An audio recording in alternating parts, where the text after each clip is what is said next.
Hey, what's up guys? Tim the Project Man coming back at you, about to do some work on the treehouse. We're going to work on putting the plywood on the walls today, and I'm super excited. I can't wait to get this thing dried in and put the doors and the windows on. We might get to that point this weekend, I'm not sure, but here we go. Let's get it. Hey, what's up guys? We're going to put this metal right here on this outside lip here, because when we were doing this wall, because the tree was right there, I couldn't put the wall all the way to the outside of the platform on the treehouse.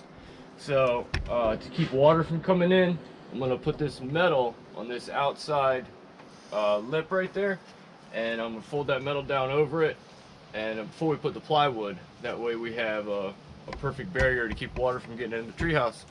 Alright, I just got to make this cut right here. We're going to start putting it on the outside.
Don't forget to hit the like and subscribe button and ring the bell. Hope you guys are enjoying this. I'll see you on the next one.